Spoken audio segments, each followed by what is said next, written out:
Hello everybody, I'm back with something a little bit different. For those of you who are familiar with this program, you obviously know what it is. For those who aren't, this is Magic Online. It's what it sounds like. It's Magic the Gathering Online. You have the cards here that you bought, and then you play against other people. I made a video a little bit ago about fun with Magic Online, just some of the random I thought was funny stuff that happened when I was playing, and I figured, why don't I show this program off? I like it. It's a solid program. It's made by Wizards of the Coast, so it's not some cheap rip-off program. As you can see, they got all the newest cards. They got older cards too. They pretty much have every card ever actually printed, with the exception of Unhinged and Unglued. But I was going to show you a couple decks I have on here. The first deck is actually going to be a modified deck from the one that I actually had in the video. This is a deck I've been playing a lot recently. You might recognize it. This kind of gives it away. This kind of gives it away. And this gives it away. It's obviously Mono White Kithkin's Extended. 4 Windbrisk Heights. We'll just start, really simple. It's got 19 lands here. So 15 plains and 4 Windbrisk Heights. Incredibly broken in aggro decks.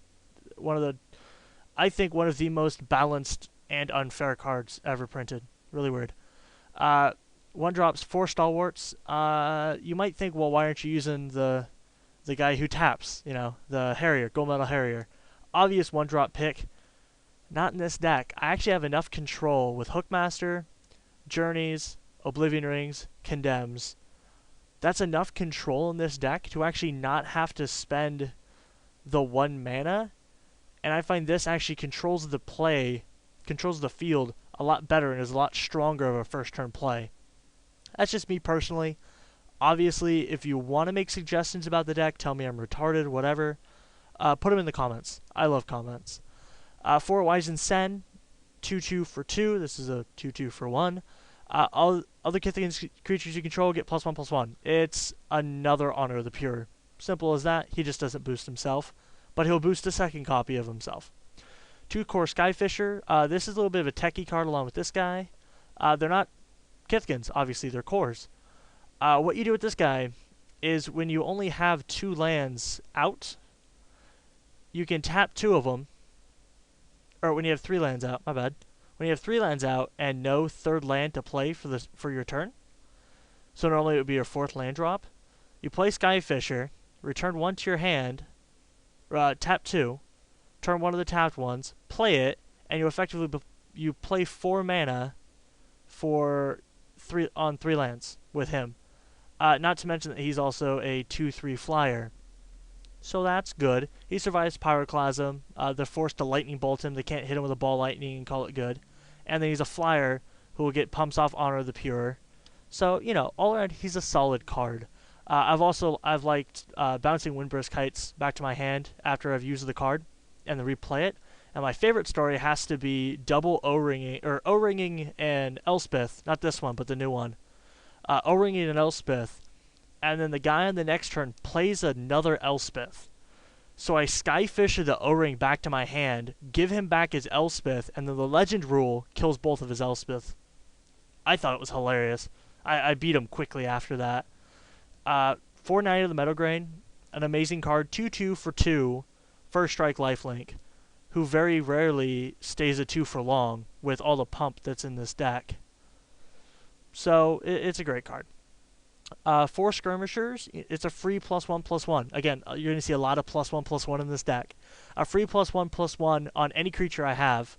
Plus, again, he's a 2/2. So I don't know why the screen keeps moving. My mouse is really sensitive. And then 3 Air. I don't run 4 because he's a win more card.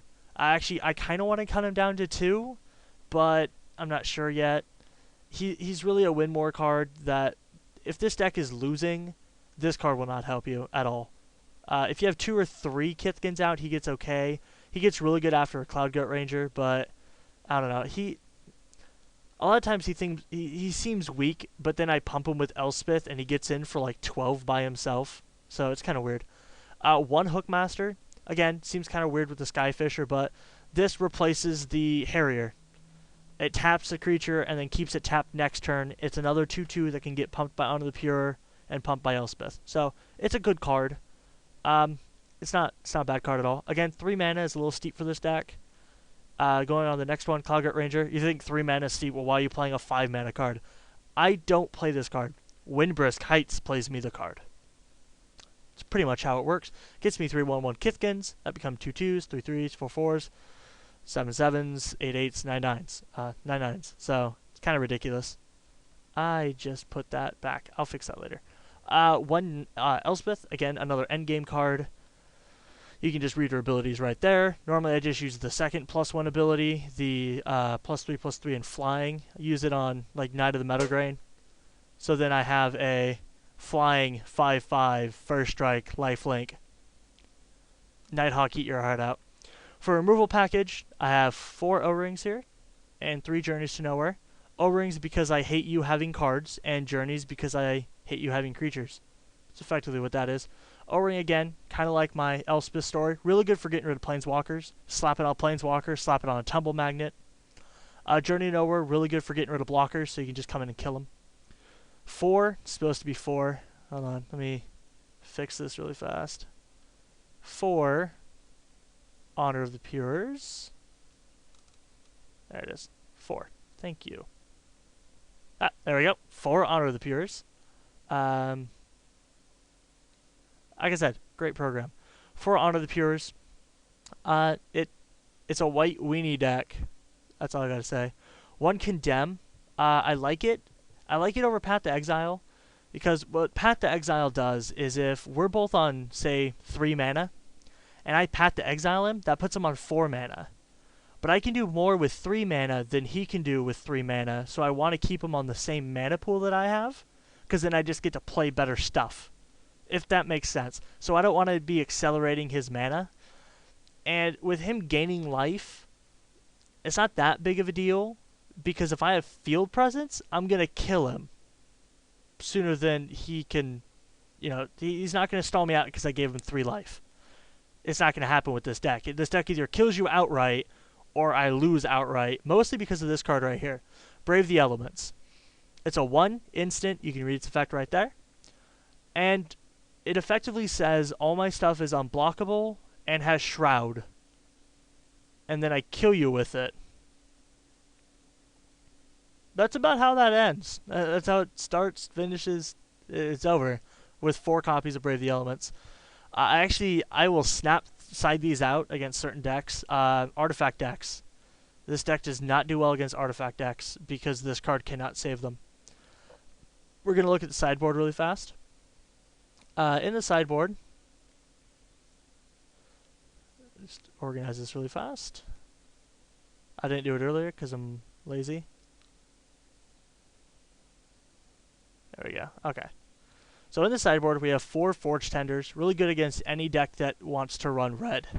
Because this deck is very, very... it's very weak to red decks. Especially the red, blue, green control... Or red, blue, green control decks and Jund. It's really weak against Jund, especially anybody who's running Pyroclasm. So that's why you have the Forge Tender. Forge Tender says, well, I'm a 1-for-1 that you don't get to kill, and I can prevent your Pyroclasm. So that's pretty much it. I have a second core Hookmaster. Decks that play big beaters. I actually side them in, oddly enough, against Valakut decks, which do get played in extended. I don't know why, but they do. But I play them against Valakut. That way they can go, okay, Primeval Titan, and then you just say, well, don't attack with him for 2 turns. So they don't get the mana ramp off of it.